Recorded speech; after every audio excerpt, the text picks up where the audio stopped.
Pablo a Timoteo le dice: esfuérzate en la gracia que es en Cristo Jesús. Y Mateo 26:41, Jesucristo nos recuerda: estad alerta y orad para que no caigáis en tentación. ¿Quién considera que es muy inteligente? ¿Quiénes somos muy inteligentes? Unos listos. En general, yo creo que si tienes un autoconcepto más o menos sano, pensaremos la mayoría de las veces que somos listos, que somos inteligentes. Pero la palabra de Dios nos enseña que debemos estar alertas. Hoy voy a acabar con lo que es un poco del tribunal de Cristo, pero me voy a centrar en la figura de Salomón. Por eso decía que sí éramos listos. Porque Salomón es considerado como la persona más sabia de la tierra, o una de las personas más sabias hasta su momento. Y él metió la pata. Y afortunadamente la palabra de Dios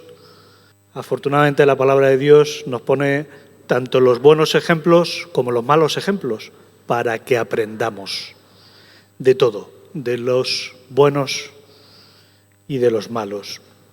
El tribunal de Cristo implica que todos los creyentes, todos nosotros, daremos cuenta ante Dios de las cosas que hagamos en esta vida. El tribunal de Cristo no significa que seremos juzgados para condenación o salvación. No, se da por sentado que los que compareceremos en el tribunal de Cristo somos creyentes y ya somos salvos. Pero algo que nos enseña la palabra de Dios es que seremos recompensados en función de cómo hayamos invertido en nuestra salvación. El tiempo que vivimos en esta vida como creyentes tendrá unas recompensas, unos pagos, unas coronas. No significa salvación o perdición, sino recompensa. Pablo nos lo dice, que debemos correr como el atleta, como el soldado, según las normas, ¿no? Y esa serie de coronas, de premios, nos indican que no todo en el cielo es igual, no todos seremos vistos por un mismo plano, según una misma nota. Cada uno tendremos una nota. Como explico a veces a quienes llevan menos tiempo de creyente, todos por el hecho de ser salvos tenemos el 5 de aprobado en la salvación. Pero del 5 al 10, cada uno recibiremos nuestros reconocimientos o nuestras recompensas. Si tienes un 5,5, raspado; si tienes un 9,9, depende de tu esfuerzo y depende de cuán alerta estemos. También pensaba, bueno, ¿y qué más da? Yo con tal de que vaya al cielo un 5,5, un 5,1, un 5,0, me da igual. Pero esa no es la voluntad de Dios, hermano. La voluntad de Dios es que llegues al 10 o al 9,9. ¿Por qué? Porque eso significará que le agradas más a Dios. Que no se trata de conformarnos con el cinquillo, ¿vale? Con ir al cielo y ya está. Sino que nuestra santificación le agrada, y cuanto más santos seamos, más contento está Dios con nosotros, más felices somos nosotros y más felices son las personas que están a nuestro alrededor, porque disfrutarán de una persona santa, más positiva, y eso beneficia a todos, ¿vale? Y me quiero centrar en el ejemplo de Salomón hoy, porque Salomón, con todo lo listo que era, no tuvo en cuenta esos consejos de estar alerta, de esforzarse, de cuidadito, sino que comenzó muy bien y acabó mal. Y no era tonto. No es una cuestión de inteligencia, es una cuestión de voluntad y de deseo de santificación.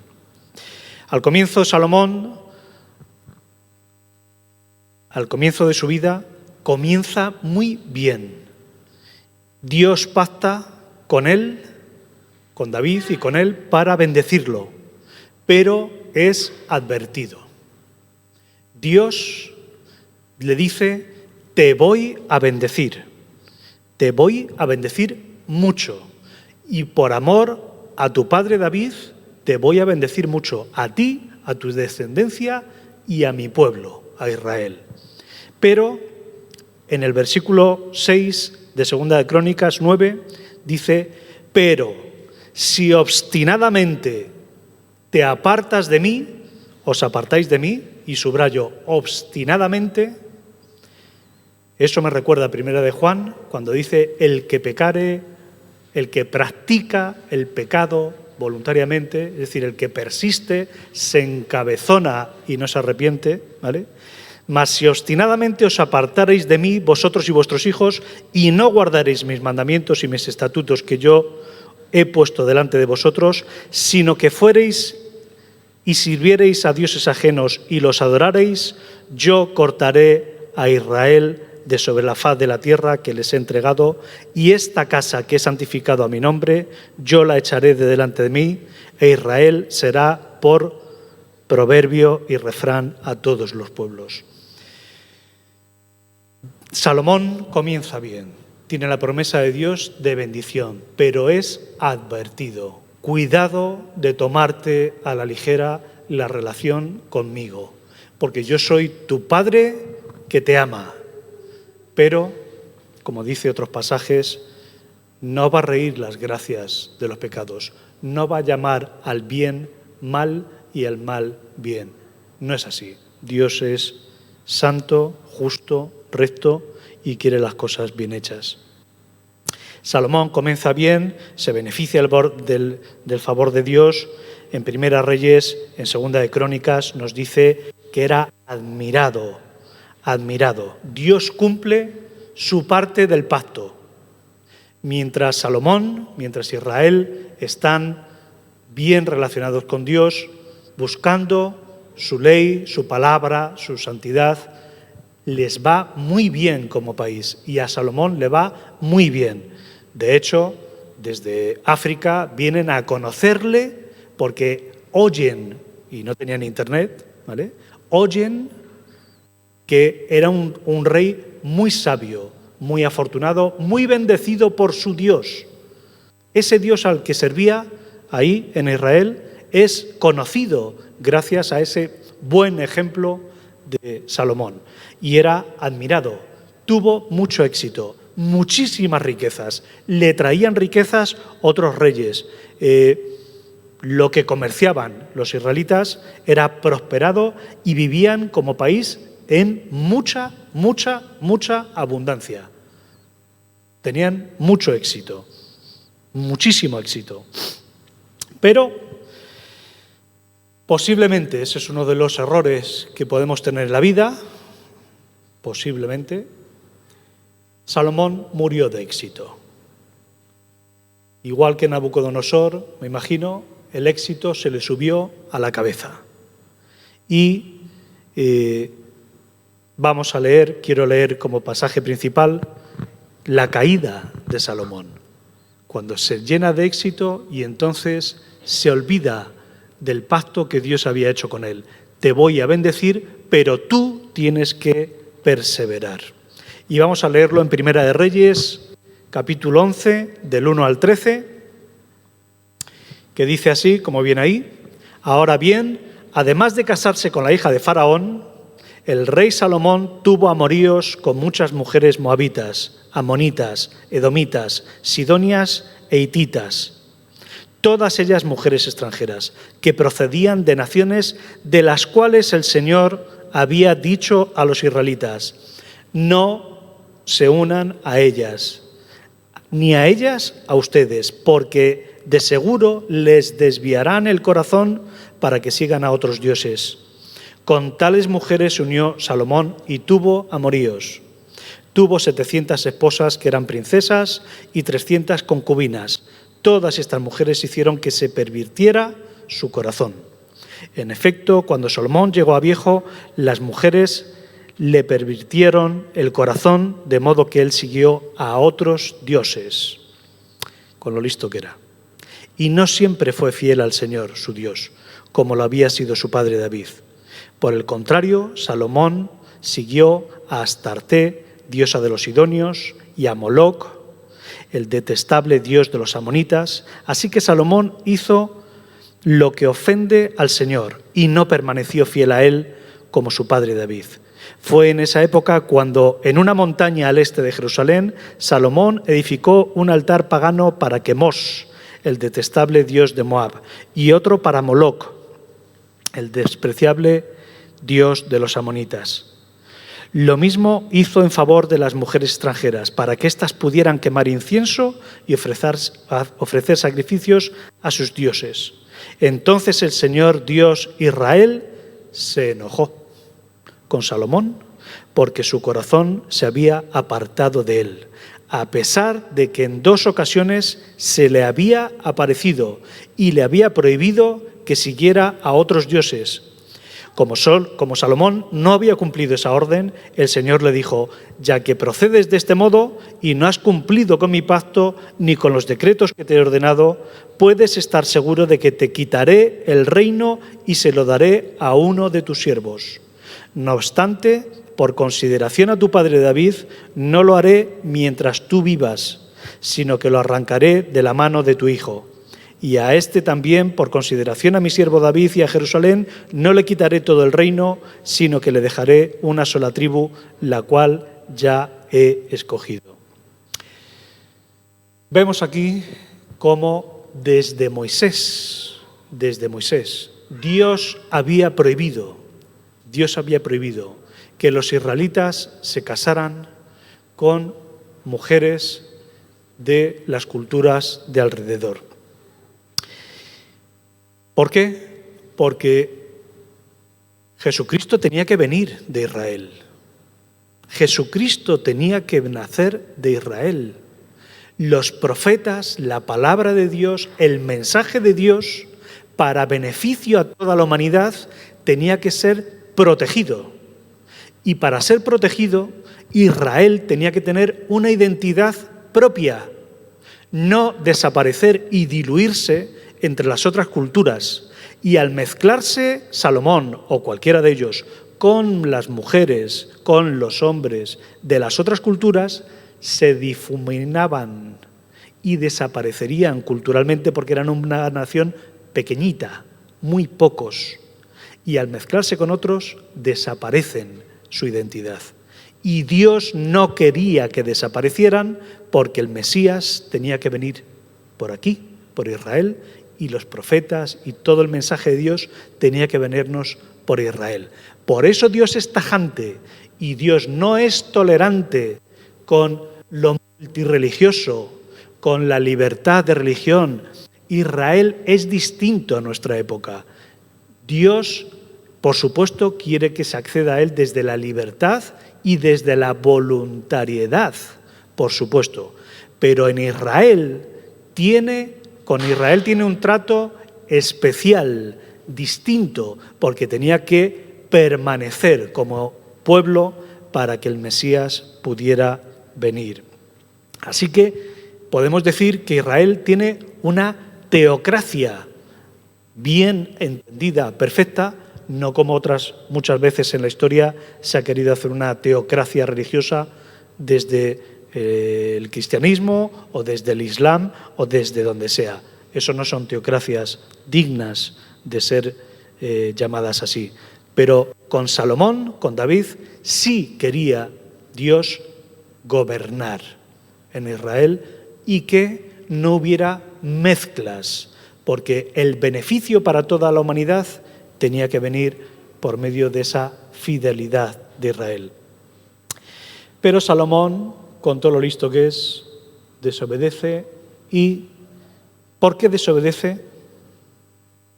¿Por qué desobedecemos nosotros a Dios?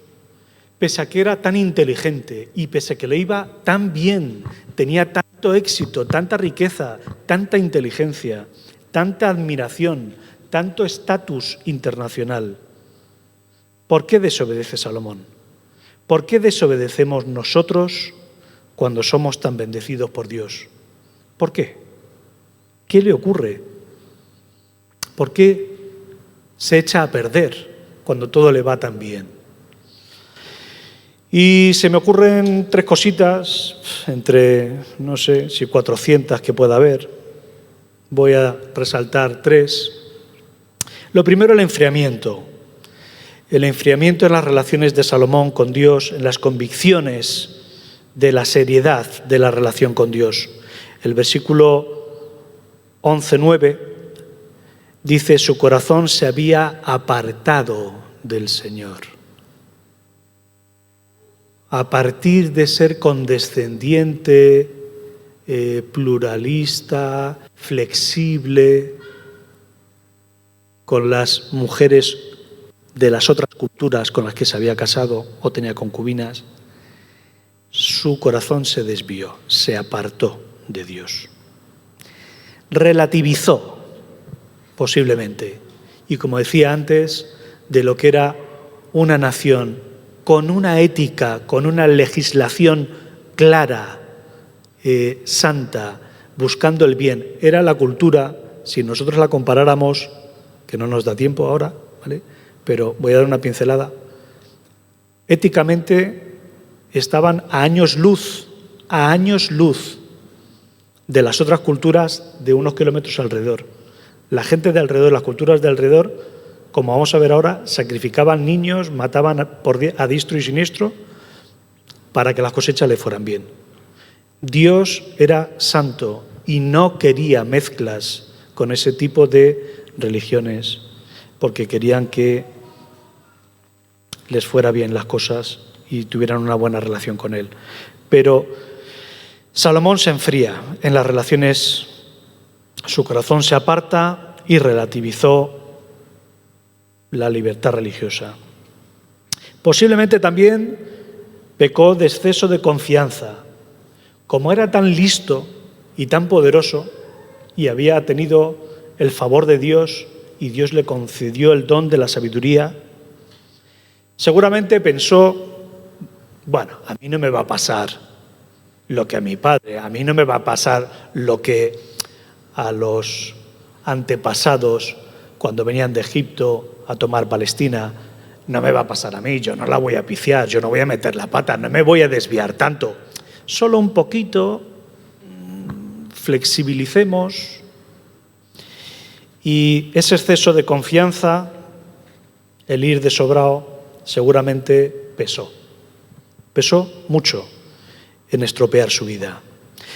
Pero hay otro factor interesante, que es que quiso agradar a los demás. Claro, sus mujeres y sus concubinas, 1000, tal vez no le convencieron hasta que fue mayor, muy mayor. Pero esa convicción estoy seguro que no fue de un día para otro. Al cumplir los 65 años y jubilarte, tus mujeres te convencen para que te apartes de Dios. No, es una cuestión de poquito a poco, ir relativizando, ir flexibilizando. Y él quiso agradar a los demás, quiso agradar a sus mujeres, pero quiso ser, me imagino, pues eso, un rey guay, una nación con libertad religiosa, como antes decía, y permitió el culto a otros dioses. Fue atraído por sus mujeres con, diríamos, cuerdas de seda. Con cuerdas de seda.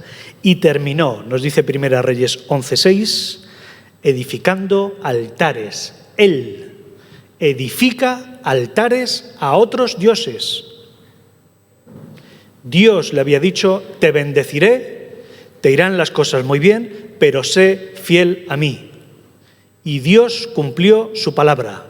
Le fue muy bien. Venían de África, venían de todos los sitios para conocerlo, porque le iba muy bien. Era muy bendecido en la vida. Y tú y yo podemos ser muy bendecidos en la vida, pero ojito, la predicación de hoy va: cuidado, protege lo que tienes, protege tu relación con Dios, porque por muy listo que te creas, puedes resbalar, puedes caer. o bien por unos motivos o bien por otros, por agradar a los demás, por agradar socialmente, por comulgar con los demás, fue y edificó altares. Él no dice que permitió que las mujeres, que los padres de la mujer, los suegros, no, él edificó altares a los dioses. ¿Y quiénes son Moloc, Quemos, Astoret, los dioses de alrededor? Pues creo que merece la pena invertir 2 minutos en leer lo que dice la historia de estos dioses. Siendo tan listo Salomón, teniendo tanto favor de Dios. Moloc, si os acordáis del Antiguo Testamento, muchas veces se nos dice que Israel fue a adorar a Moloc. Moloc es el dios de los fenicios, cartagineses y cananitas. Era considerado el símbolo del fuego purificante, que a su vez simboliza el alma. Se le identifica con Cronos y Saturno. Como demonio, porque también son considerados en la doble vertiente, como demonio, es una entidad que encontraba placer en provocar el llanto de las madres a las que robaba a sus hijos, siendo el dios a quien parece que se realizaban sacrificios de niños en un santuario a las afueras de Jerusalén. Ese es Moloc. ¿Y Salomón? Tan guay. Quemos, el dios Quemos, es el dios nacional de los moabitas. La estela de Mesa, que es un hallazgo arqueológico, da cuenta de la adoración del dios Quemos por parte de los moabitas. De acuerdo con esta estela descubierta, los moabitas sacrificaban seres humanos a su dios. Qué guays. Astoret, muy famosa. También llamada Asera, Astarot o Istar. Madre de Baal y de otros 70 dioses, madre de todos los dioses, llamadas en otros lugares. La reina de los cielos. La reina de los cielos. La amante de los dioses, la reina del mar. Era una diosa de la fertilidad y del amor sensual. Fue deidad principal de los cananeos, babilonios, etc. Baal, dios adorado por los fenicios junto al dios Dagón. En la mitología mesopotámica, Baal significa señor, dueño, amo. Era la deidad cananea más importante porque para ellos controlaba la lluvia, las tormentas y, por tanto, la agricultura. Los cananeos creían que proporcionaba la prosperidad económica por medio de buenas cosechas y grandes rebaños.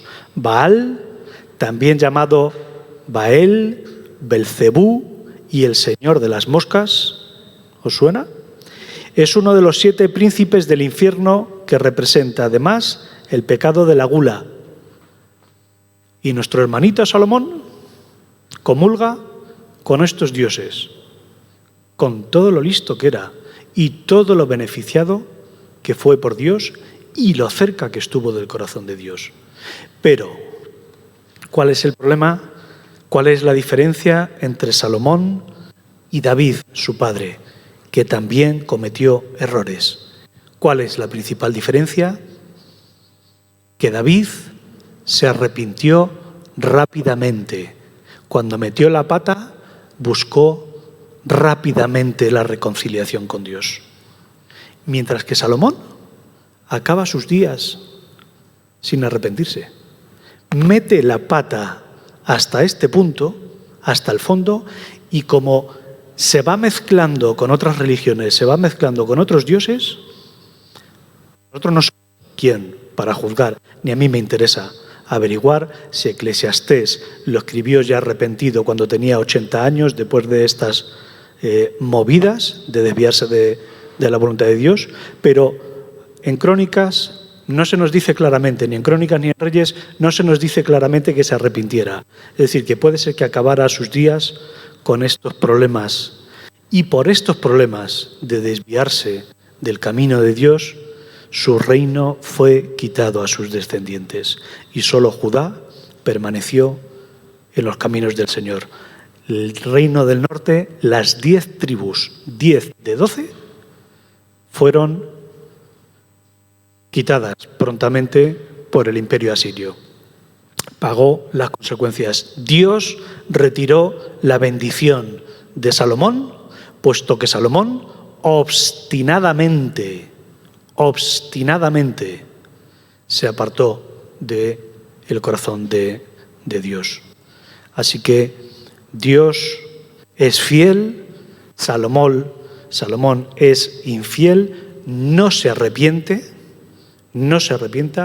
no tuvo en cuenta la advertencia de Dios de que las cosas le irían bien si permanecía fiel. Y no se trata de ser perfectos, porque David, insisto, no era perfecto. Nosotros, nos dice Primera de Juan, si pecamos, abogado tenemos para con el Padre a Cristo Jesús. Pero también nos dice el apóstol Juan, el último apóstol en morir, el más mayor, el más sabio que nos llega. Pero el que persiste, el que practica el pecado, ese no ha conocido a Dios. Esa es la diferencia que yo veo principal, al margen de si era salvo o no salvo, a mí me da igual. Yo no voy a juzgar a Salomón. Yo estoy aquí para aprender de él, de sus aciertos y sus errores, porque afortunadamente la palabra de Dios ha sido escrita con los aciertos y errores de otros que fueron antes que nosotros y de lo cual nos beneficiamos. Damos gracias a Dios porque la palabra nos recoge todo. Salomón no tiene en cuenta la advertencia de Dios. Su padre sí, su padre pecó, pero se arrepintió y se reconcilió rápidamente con Dios. Antes en la alabanza, me parece que el texto que había cogido Laura nos hablaba de eso, de la capacidad de arrepentimiento. Y mientras escondemos nuestros pecados, mientras estamos alejados de Dios y justificamos, ocultamos nuestros pecados, como dice David, envejecieron mis huesos y las cosas por dentro y por fuera me van mal. Todos nosotros somos llamados a estar vigilantes, como dice Jesús, como dice Pablo. El que piense estar firme, mire que no caiga. Y velad y orad para no entrar en tentación, nos recuerda Jesús. Todos tenemos la oportunidad de reconducirnos y todos rendiremos cuentas ante Cristo. He comenzado diciendo lo que es el tribunal de Cristo. No es para salvación, pero todos nosotros, igual que Salomón, igual que David, igual que todos, daremos cuenta, justificaremos cómo hemos invertido nuestras vidas,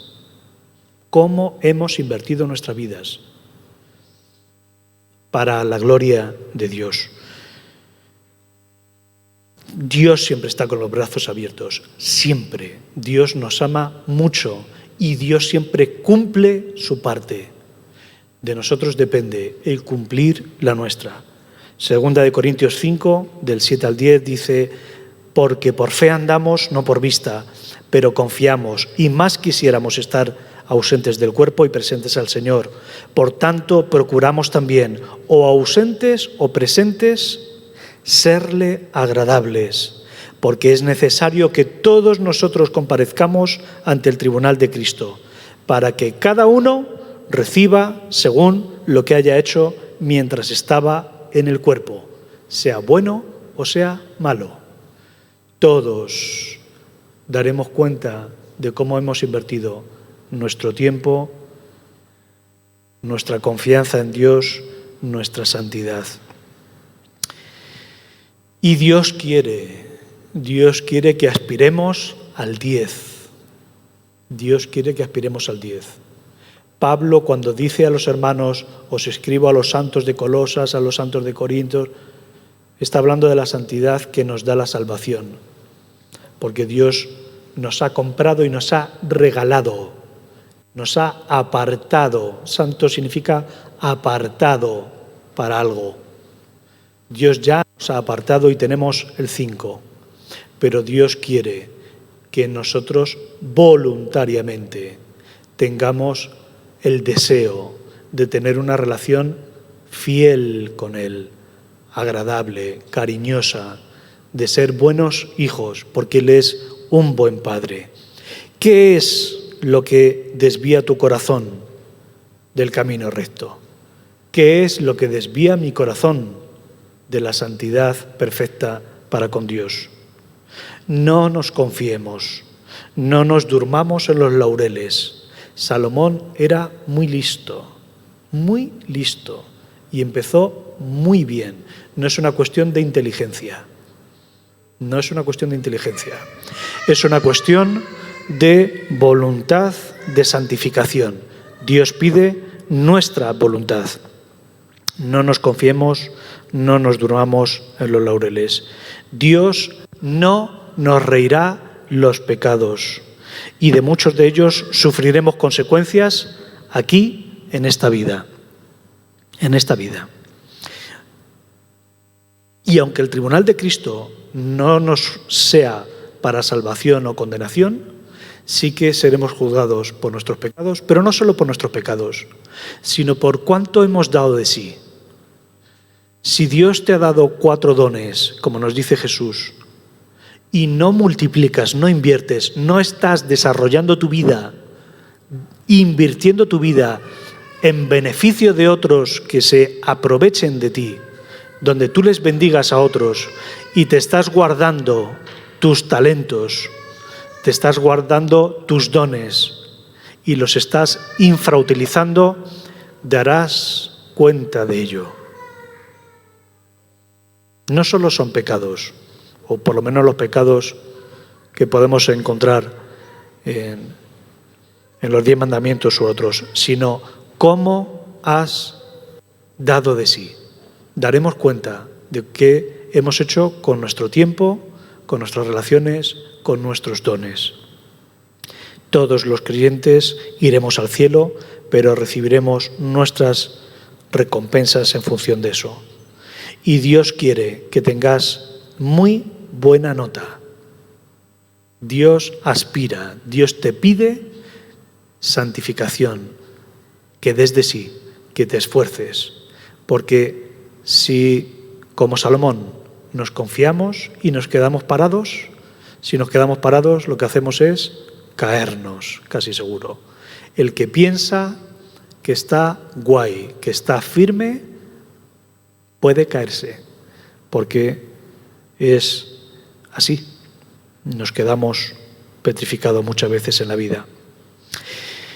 Y si todavía no te has reconciliado con Dios, porque estamos hablando para creyentes. Salomón conocía a Dios, partió de una buena relación con Dios y le faltó tal vez sensibilidad espiritual, arrepentimiento. Pero si todavía no has tomado la decisión por reconciliarte con Dios y todavía estás adorando a otros dioses, dioses que no son Moloch, Astaret o cualquier otro dios o demonio que sea muy malo, muy negativo, una religión muy chunga, una secta muy chunga, no importa. Si tu Dios es la autosuficiencia, la economía, el amor humano, sencillamente, si tu corazón no está buscando a Dios, no te has encontrado con el Padre Celestial, estás lejos de Dios. Se llame como se llame tu Dios, tenga la forma que tenga.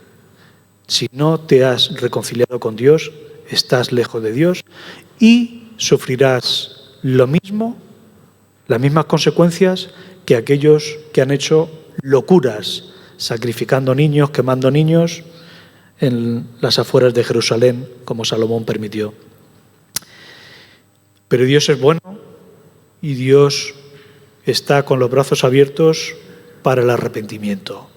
Si no te has acercado a Dios todavía, no le has dicho, Señor, quiero reconciliarme contigo, quiero que me adoptes como hijo, quiero que tú seas mi padre, me arrepiento de mi trayectoria de vida, lejos de ti, me arrepiento de los errores que te han desagradado, me arrepiento de los pecados que te han ofendido. Perdóname y ayúdame a caminar según tu voluntad. Si no lo has hecho, hoy es el día. Hoy es una oportunidad. Siempre, cada día que vivimos, es una oportunidad para acercarnos más a Dios.